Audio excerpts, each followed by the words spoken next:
Good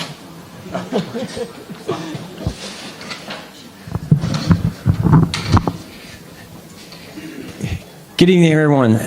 It is good to be back with you. I hope everyone enjoyed their summer. Thank you to the incredible crew that puts on the community dinners each month. It is really a community gem that this happens. And you should know, if you don't, that the rest of the MPAs, I think, have gotten the memo of how great these community dinners are, and a number of them are trying to emulate you out there now, and are using some of the new funds that was appropriated in this budget, and hopefully what's happening here, this community will grow elsewhere. So, I'm glad this was scheduled this way, that I get a chance to talk, that we kind of have this continuation of this housing discussion.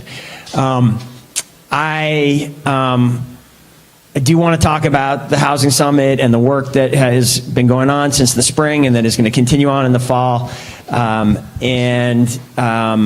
of that work, there are really 5 specific initiatives that are moving their way, will be presented to the City Council, I hope, for action in October and sort of change policy. And a couple of them are pretty squarely focused on some of the concerns that you've just been hearing about. One in particular would be a big addition to or big strengthening, really, of how we try to hold property owners accountable for weatherizing their homes. Right now, we have a pretty ineffective way of doing that. We at the time of sale, there's supposed to be a requirement for upgrades to the insulation and the air sealing, the kind of basic weatherization items, which is a real tenant issue, in that right now you have this split incentive issue where 85% of our units, the tenants pay the utilities. The tenants are not in position to do the weatherization improvements that could save 25% or more of the utility costs. And one of these reforms is aimed squarely at hitting that head on and getting much better weatherization of our rental apartments. There's another one that is aimed squarely at substantially increasing the housing trust fund. So those couple, I think, are on point with some of the discussion we've just been hearing. I want to say really clearly, when this list to push for was devised in the spring, it was a list that largely came out of this work that we did with the City Council. City Council unanimously approved it. I think it was back in 2015, that had 23 housing action points, and these are 5, pretty much the last 5. That's not 100% right, but most of those 23 have basically been completed or have been partially implemented. These 5 have been hanging out there, not moving forward, and we want to advance them and get that kind of work that we've identified since 2015 done. I would say that list was not focused directly on the concerns, other than those 2 that I mentioned that we've just been talking about here. It is focused on housing affordability. That is the whole point, but it's sort of coming from a different direction of housing affordability. And, well, give me a chance to get my point out here, okay? And I will say, we have heard the voices of the tenants union at the first Housing Summit and at the second summit, and I have directed the Community Economic Development Office to take all of the ideas that were just mentioned and more, look out across the country at the renters, tenants movements that have been kind of resurgent and energized in recent months and years in New York, in California, and the Pacific Northwest, and to advise me and the City Council as to whether there are things that are not already in our ordinances and in our protections that we should consider. We have very strong tenant protection laws as a community. This comes out of this long tradition here in Burlington, going back at least to when Bernie Sanders was mayor, of being very focused on tenant rights and tenant protections, and that has been a major part of what Burlington has had for a long time, and it was the strength of that, I think, caused us to focus elsewhere in the Housing Action Plan and in this agenda that we announced in the spring. We are now, again, the CEDO, by the end of October, will produce a report for me and the city council that will review each of these ideas and ask the question, are there ways to strengthen our tenant protection laws and practices? And I do expect there's going to be 3-4 things that are going to come out of that we are going to move on. I will say really, so full stop on that. I hope you hear me on that. I hope people see that is an additional piece of work that's been added to the Housing Summit for near-term discussion and movement. And I'm eager to keep working, talking with you about those. And I would welcome partnership with people who have been speaking up tonight on feedback on those, that memo and those ideas when we come out and seeing what we can do there. I will tell you, and I'll be really clear about this. I was, see Infinite here tonight. We debated this a little bit in the last mayoral campaign. I think I've made my position clear on this, and I will tell you, I will not be supporting rent control as a strategy for the simple reason that I do not believe it works. I believe pretty much every place that has attempted rent control has implemented, there have been efforts to pull it back later. And here's why. And it kind of goes to, Tony's chuckling over here.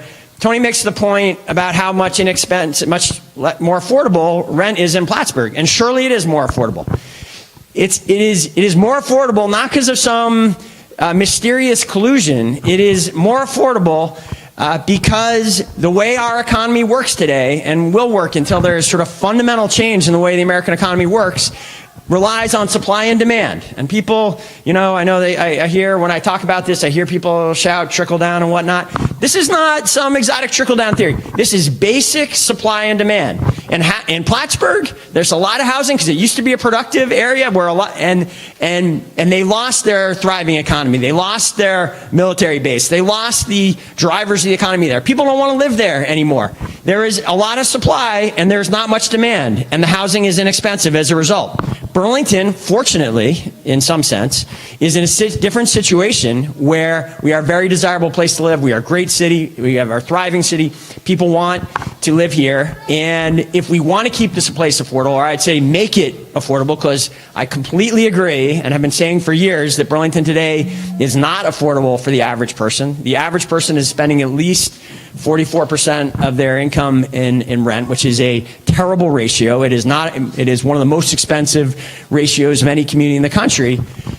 I believe the answer, if we're going to fundamentally address this, and this also goes to the housing conditions and putting pressure on property owners to do a better job taking care of their apartment and to be more responsive to tenants. One thing you can do is have a tough code enforcement, and we do that, and we're doing that better today than we ever have, I firmly believe.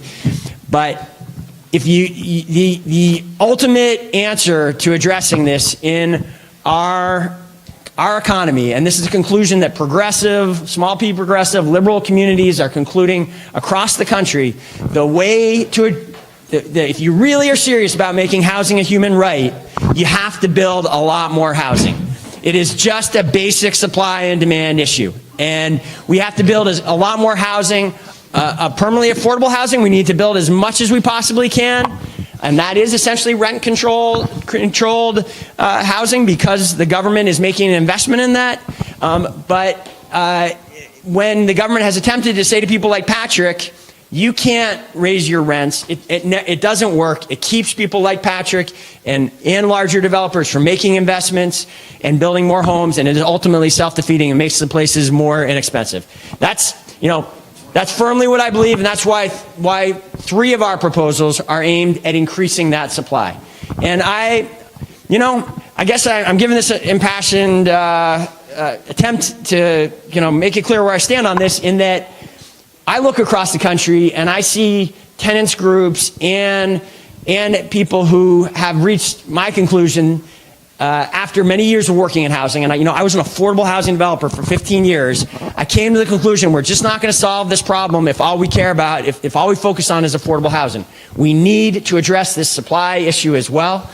If you look across the country, where in many places very progressive, liberal advocates are coming to this conclusion as well, and weighing in. We don't have to be adversaries on this. I guess is fundamentally what I'm trying to say. I guess if you guys think that the only answer is rent control, we're not going to agree on that. But I would at least like to have a conversation with you and explore. I believe we're trying to solve the same issue. It's the issue that I've dedicated my whole professional career to. It's the issue that I've been most focused on, except maybe the opioid epidemic as mayor. And I think we could team up here and actually make real change. And I would welcome the opportunity to do that with you. Thank you, Mr. Mayor. Will you take a few questions? Of course, of course. Check. Where are my microphone people? One here and one here. Hi. I've attended the summits, and I've enjoyed them. I'm going to say that. I went to all of them, and I enjoyed being able to give my input. And one of the pieces that I want to ask that didn't make it into the 5 elements, and I think is very important, and it was alluded to earlier. It was in the 2015 proposal, and it was even listed in the thing last week. Or was it last week already, 2 weeks ago? And that's the Burlington, that's the UVM and student housing. And so it was part of the 2015, and it was taken off for this 2019 as one of these targeted issues. And from what I've read, there was 3,000 students, then now there's maybe 2,500 students because of housing that was built. At that last meeting, I asked that there could be more public information about the process that's been going on. And I'd like if you could talk a little bit about what's happening to alleviate, because I honestly think that some of the constructed pressure in Burlington could be eliminated or alleviated with 2,500 people taken off of the apartments in Burlington. Great. Thank you. Absolutely. There's no doubt that one of the major drivers of the pressure in our market is the large number of students who are living off campus in Burlington. And yes, addressing that was part of the original Housing Action Plan. We set a explicit goal on that in the Housing Action Plan. We did some analytical work with both the university and the college, and identified one of the reasons the number was revised at one point is we had initially estimated there to be 3,000 students. Some additional work and pushing by advocates, actually, we refined that number upwards a little bit, that there were 3,400 students approximately living in Burlington off campus. We set the goal, which is somewhat arbitrary, but we said, how would the world be different if half of them, if new beds were built for half of those, and half of those students? And we have actually made some progress towards that goal. Since that 1,700 bed goal was set, more than 600, I believe, new beds were created in the 194 St. Paul Street project, in the new UVM project on campus. That it's a 700. The project that replaced people used to call the shoe boxes. That was a net 300 new beds. But I got it has stalled out a little bit. It's been a while since we nailed those 2 steps forward. It is a high priority of ours to come to a new housing agreement with UVM that would put us on a trajectory for them to build substantial additional student beds. That as much as that is a high priority, we had a whole bunch of financial issues that we have spent years sorting through with them. You may have seen in the newspaper there was a billing issue with the water. There was we got them. We negotiated hard for them to pay for part of this big infrastructure plan that we're implementing right now. So we have spent some years focused on financial issues with them. The good news is those financial issues are done. It is now the issue between the city and the university is to have a new housing agreement. And I had very much hoped that would be the 6th bullet on the housing summit. We wanted to do like a charrette where we could, workshop some opportunities for new units to be built. UVM wasn't quite ready to do it. It is something that we're very focused on now. And then raises an important point. This is not the full universe of housing work that is going on. Those conversations with UVM are also going on. The CEDO memo that I just talked about is going on. So totally agree. That's the update on it.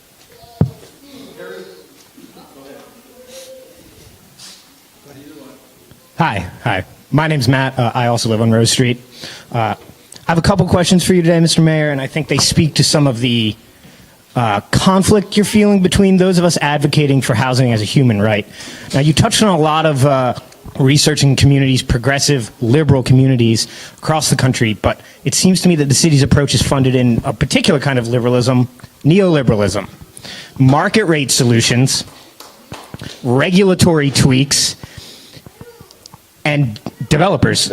I'll frame it in three questions. And I think most of us who attend these are familiar with some of these details, but your administration seems to have a pattern of kind of circumventing some of the procedures and processes that we have in place to protect the public good and some of these development projects, from the St. Paul Street pit to the City Place pit to the F-35s to City Hall Park. Why do you guys feel the need to play fast and loose with some of these permits? There was just a story this week about the St. Paul redevelopment. To continue, why does the city bend over backwards to accommodate developers?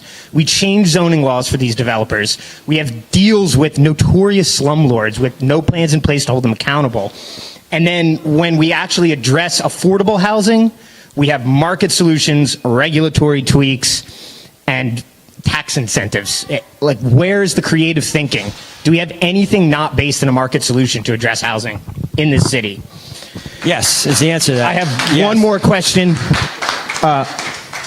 It seems like and this piggybacks, the city keeps advancing these privatization schemes that enrich wealthy businesses, owners, and landlords, while ignoring how expensive Burlington is.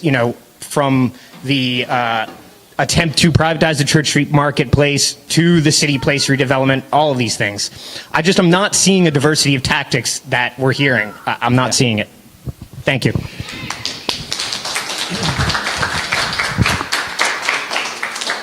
So, a little challenging to respond to that, in that, what I kind of would like to do is sort of debate line by line with you on that, and I think there's a lot of real unfair characterizations of our record there. But I'm not sure that we have the time for that, or that would be productive. Let me just answer the question I heard in there, which is there anything going on that's not about the market side of things? And I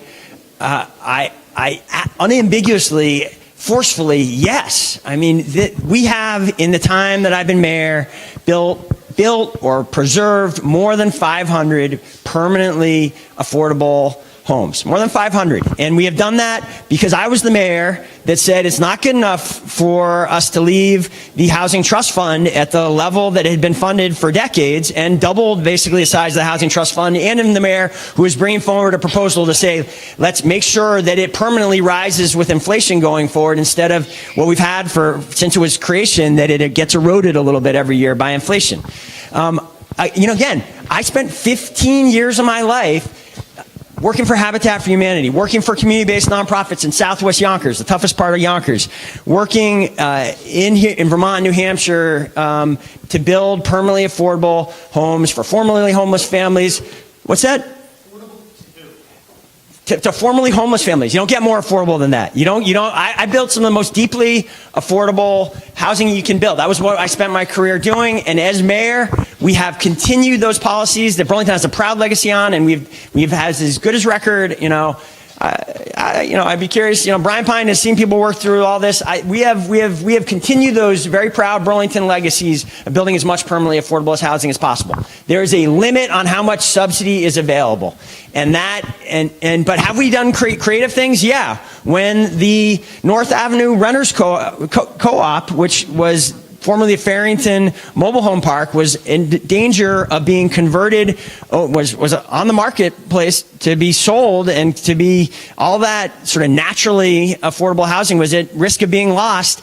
I was the guy that sat down with the leadership of the co-op and worked out the details of how the city could help those owners of the trailers to take control of their future and find a way to organize as a co-op, and ensure that they would control their future, and it succeeded. And that if you've been out to the North Avenue Co-op recently, you've seen that there's been a huge improvement in the quality of the housing and the infrastructure there, and Can we're I still ask a working month question about after your month on it. So, proposal, Mayor, is there stuff going to on it? follow up? Absolutely, and I would encourage you all to see through the misperception and the rhetoric and frankly the lies that are told about me personally and by administration, and see that I am someone who cares deeply about housing and could be an ally to you if you guys are serious about wanting to get change done and to improve the quality of tenants here. So I just,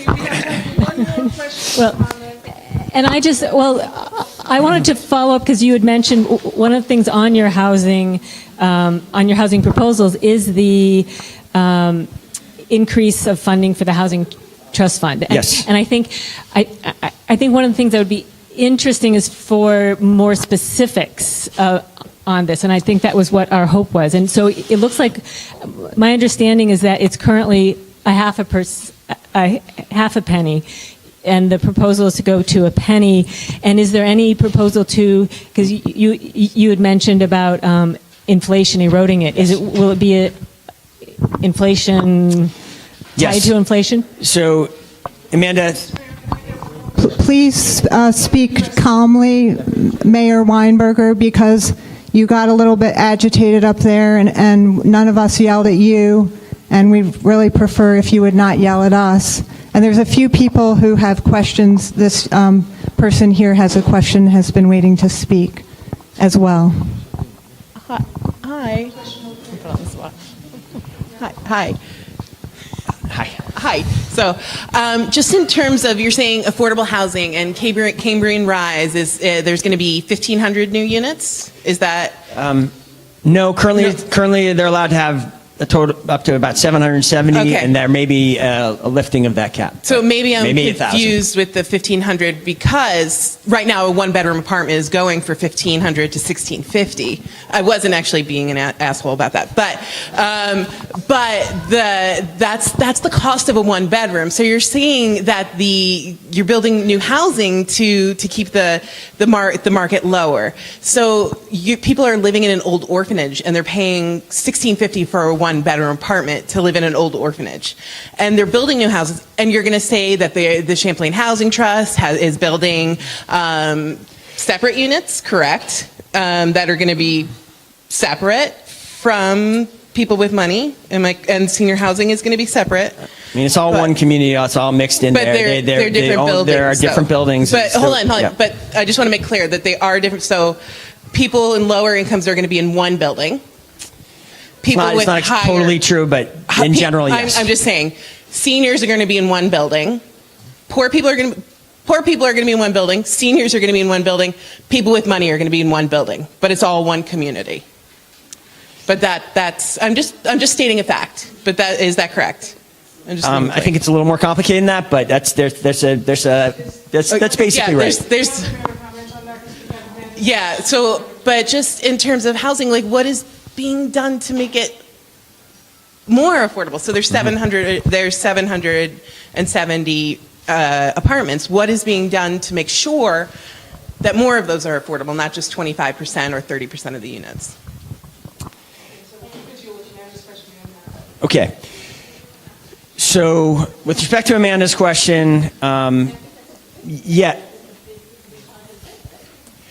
I think there's a lot of support for permanently increasing the funding in the Housing Trust Fund through an increase in what is currently basically approximately a half of a penny.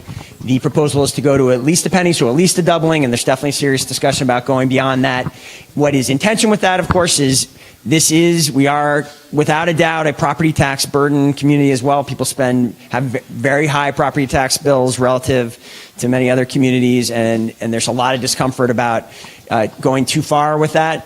So we have also been trying to be, there are actually other monies that are new revenues into the Housing Trust Fund that are likely as well. But the proposal that will be on the ballot will be either to raise it to a penny, maybe a penny and a half, perhaps more than that, and to do it in a way that in the future it would rise with inflation instead of being eroded by inflation. So there's lots of details on that issue here in this handout, which Olivia from my office in the back has lots of hard copies. If people are interested in getting a hard copy, there's lots of details on the other 4 proposals as well. All this information is also available on the website. I hope people didn't feel like I was yelling at them. I am passionate about these issues, and that if that came out, it certainly wasn't intended to be yelling at people. So let me say that if it did. And then in terms of, okay, well, I'm not sure I got a chance. Didn't you want me to address this? Okay.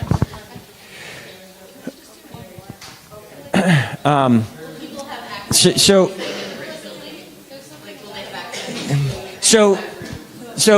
your question is a totally fair question, and I would say the way in which the affordable housing industry and the kind of housing industry and financing around housing has evolved, it is much simpler to get buildings, permanently affordable housings built if they are 100% or near 100% affordable. I say this having built in my career mixed income ones. You have to take it extra steps. It is harder. It is not the way affordable, like nonprofit developers prefer to do it in some ways, and it's certainly not the way the market prefers to do it. And so it is actually somewhat unusual to have a community like you have at Cambrian Rise, where you have different types of properties mixed in like that. Mixing it within the building, I agree, is a noble and it is a goal I would prefer in some ways, but it is not. There are a lot of challenges and obstacles to that, so it is rare for that to happen.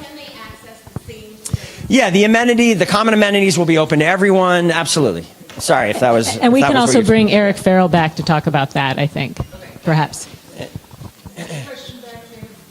Yes. Hi. Thanks. Thank you, Mr. Mayor, for the 5 areas that you are working on. I appreciate that, and I think that I do think that we need more housing supply, but I think we can do several things at the same time. Housing is made up of 2 elements: your home and the land that it sits on. And so the land in this city is fixed, and that is what's driving the cost. We have higher land values here than in Plattsburgh because of all kinds of community investments that are made, not necessarily by a landlord, but all kinds of community investments, public investments, private investments that drive up the cost of land. When you look at the question of rent control, I think it can be the answer if you ask the right question. And the question is, how do you keep people in their homes from being pushed out? And it's by controlling the cost of the land, which is value that's created by the entire community. So I would hope that when you're considering all of these different policies in the next month or 2, that rent control remains on the table for discussion. Thanks.